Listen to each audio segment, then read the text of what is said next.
Hello, my name is Nivez Rasic, and I want to first of all start by thanking the Pain Society of Alberta Conference Organizing Committee for the invitation to present, and to all of you for joining us for this session.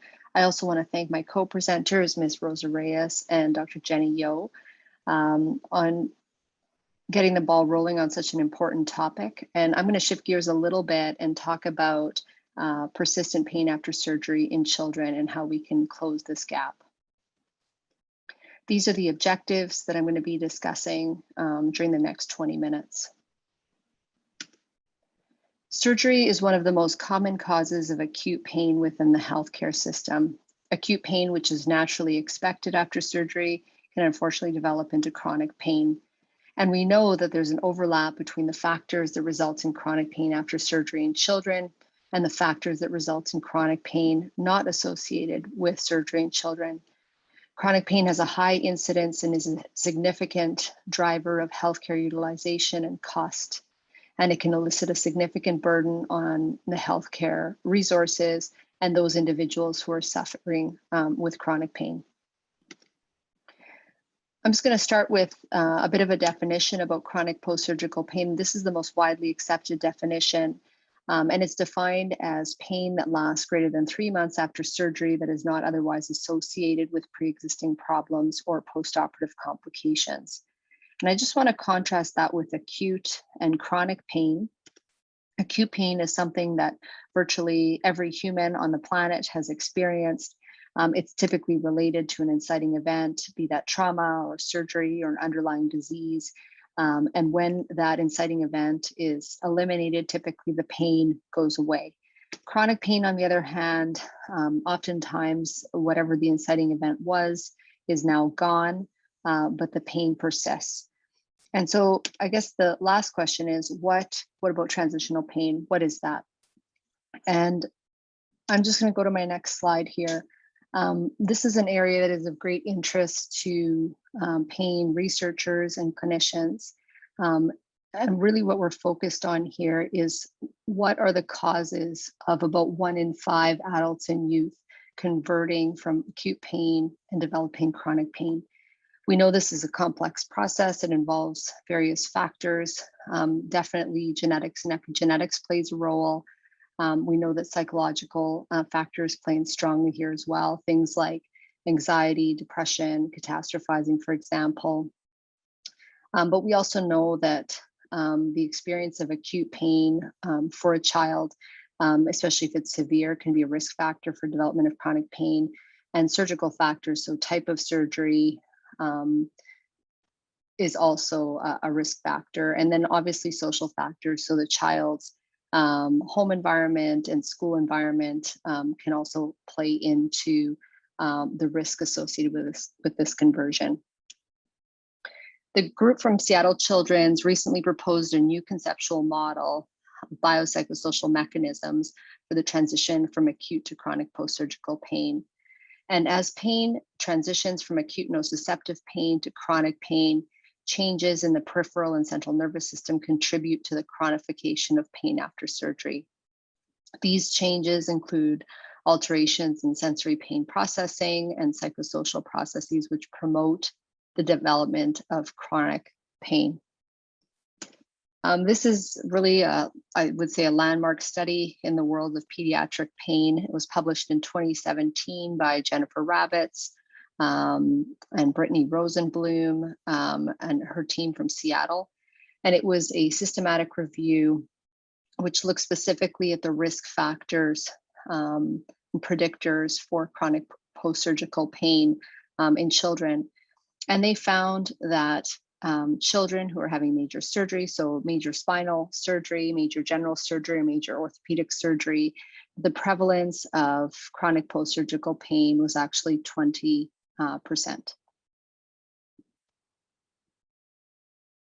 So how does this translate to the population of Alberta? Well, we do well over 20,000 surgeries per year in children in this province. And if we say that about 20% develop chronic post-surgical pain after major surgery, probably somewhere around, we do a lot of more minor surgical procedures, but that's probably roughly about 2,000 new cases of chronic pain per year.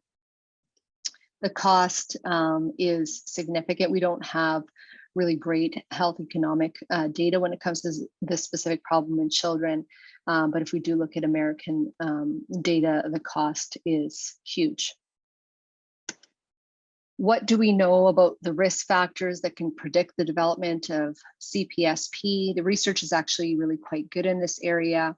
There are some similarities between children and adults, but we know in children, a child who has pre-existing chronic pain is at risk of having poor health-related outcomes after surgery, genetic and epigenetic factors, psychological factors, as I mentioned, child anxiety, parent and child catastrophizing, poor pain self-efficacy, pain behavior such as kinesiophobia. We know that if we do a poor job of acute pain control after surgery, the risk of developing chronic pain is higher. And then of course, type of surgery, as I mentioned. This was an interesting study that was published about 8 years ago. And they looked at children having posterior spinal instrumentation fusion surgery, which is a common surgery in generally healthy adolescents who have idiopathic scoliosis.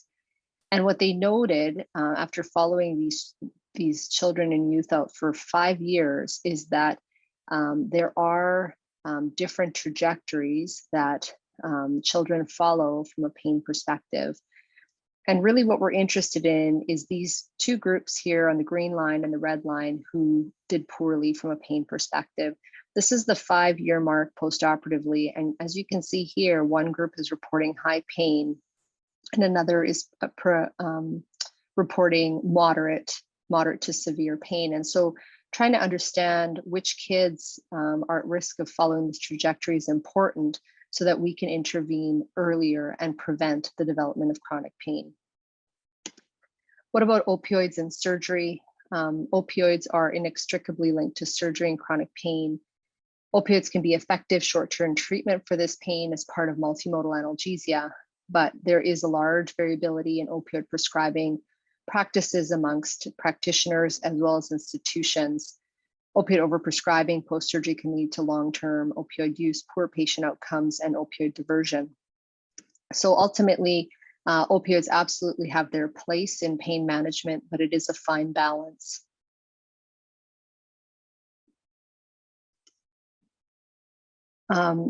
This is a very important publication that came out in January of 2021, and it's worth a read. It talks about guidelines for opioid prescribing in children and adolescents after surgery. And the goal here was to assemble a multidisciplinary team of healthcare experts and leaders in opioid stewardship, review the current literature regarding opioid use and risk to pediatric populations, and develop a broad framework for evidence-based opioid prescribing for children who require surgery. There were several recommendations that came out of these guidelines, and I'm just going to highlight a few that are specific to opioids. They note that of adolescents who misuse opioids, a significant number will develop dependence or opioid use disorders. And opioid misuse increases during adolescence, peaks at ages 8 to 21 years, and decreases through ages 30 to 34. Early onset and greater frequency of opioid misuse is associated with higher likelihood of heroin use. Prescriptions from recent surgery represent the most common reason for excess opioid pills in a child's home. And they also report that the top 2 reasons for misused opioids were adolescents' own prescriptions and diversion. So prescriptions that they got from either family members or friends, most commonly. The prevalence of opioid diversion increases with age, and shockingly, 94% of adolescents will divert medications if they are approached. New and persistent opioid use in children who are previously naive occurs at rates up to 20% after surgery. And a study of almost 71,000 adolescents and young adults who were opioid naive filled perioperative opioid prescriptions after wisdom tooth extraction. And those who filled their prescriptions were 2.7 times higher, had higher odds of persistent opioid use compared to those who did not. And I've reviewed pain management in this dental context, and opioids are less efficacious than the use of other non-opioid analgesics, such as regular anti-inflammatories and Tylenol, for example. So there's a lot there that really needs to be looked at more carefully. Opioid stewardship is key. And the other important fact when it comes to pediatrics is that the use of tramadol and codeine continues despite FDA black box warnings for both. And this is an American publication, but we do recognize that there are problems with the way that codeine and tramadol are metabolized, they're variable metabolized in different individuals. And the black box warning comes about because of reported deaths in children. So current FDA guidelines regarding limited use of tramadol and codeine in children indicate they are contraindicated to treat pain or cough in children younger than 12, and pain after surgery to remove the tonsils and adenoids for children younger than 18. And in fact, codeine is off the formulary at the Alberta Children's Hospital. But when you look at provincial data, there's still huge numbers of prescriptions being written to children. So the key takeaways from the guideline are that, number one, healthcare professionals caring for children who require surgery must recognize the risks of opioid misuse associated with prescription opioids. Secondly, non-opioid analgesics should be optimized in the perioperative period. And thirdly, patient and family education regarding perioperative pain management and safe opioid use practices must occur both before and after surgery. And one other note in this guideline was that on average, healthcare professionals spend less than 6 minutes on the day of surgery talking about how to manage pain for their children. So we are actually asking quite a lot of parents. We discharge children from surgery sooner than we did 10 years ago. And we're asking parents to manage their perioperative pain with very little guidance or support. So what are potential solutions to this problem? So first of all, I just want to mention a bit of work by my colleague, Dr. Katie Burney, who had essentially like a consensus conference that had patient partners and stakeholders, and they identified the key research priorities that we should be looking at in pain. And the number one priority was that recommendation was that we need to look at how we can prevent acute to chronic pain transition. And surgery is the ideal time to prevent that transition. In Canada, we do over 80,000 surgeries on children per year. About 20% can develop chronic pain after major surgery. 3 to 15% are still using opioids 3 to 6 months after surgery. This is an obvious gap in pain care that we don't do very well currently. So Dr. Burney was also able to use a grant to be able to co-design a new service to be able to address this gap in care. This is the surgical integrated pain service. And this is just a roadmap for how a youth and their family may travel through the system at the time of surgery. They come into the hospital, they have their screening. The suggestion is that they have screening and intake to determine whether they are at risk of developing chronic post-surgical pain or poor health-related outcomes. And then they have their first visit to the hospital, introduction to the surgical integrated pain service, that they are better supported around the time of surgery with optimal anesthesia and analgesic techniques using multimodal analgesia and regional anesthesia whenever possible.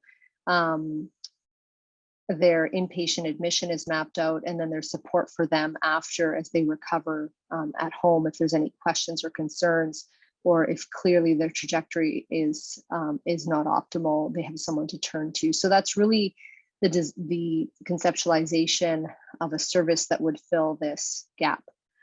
And the idea of this service really comes from the adult world. Like Toronto General Hospital, to my knowledge, was one of the first to publish on the development of a transitional pain service. And we're so fortunate in Alberta to have the transitional pain service at South Health Campus, where both Rosa and Jenny work, which supports the adult population. And really, again, these services are filling the gap in care for surgical patients who are at high risk of developing chronic pain or having poor health-related outcomes after their surgery. And I'm also proud to say that at the Alberta Children's Hospital, we will be launching a transitional pain service by the end of 2022. It will largely be based on the work that's been done by Dr. Burney and others to give us a framework and roadmap on how this program should look and implemented. And this program will support children through episodes of acute pain, particularly surgery, who are at high risk of developing chronic pain. Also, we've also been fortunate as part of some of the work through the Alberta Pain Strategy to obtain Health Canada funding through the Substance Use and Addictions Program grant. And this was a fairly large grant, and we've started work on it in September of this year. It's for 18 months. And it has 4 objectives. The first objective, I think, is really going to be important as part of our overall plan on how we're going to improve post-surgical care for patients. So we're looking to develop a screening tool to try and determine who's at highest risk of developing chronic post-surgical pain. And we plan on having a pediatric tool as well as an adult tool. And also, after all this work is done, our plan is also to develop a blueprint for pain services for surgical patients in Alberta. And I just want to take one moment to thank all the people that I work with in the pain space. So my clinical team at the Alberta Children's Hospital, the Viridel pain program, and all the researchers that I work with, and those also through the Alberta Pain Strategy. So thanks, everyone.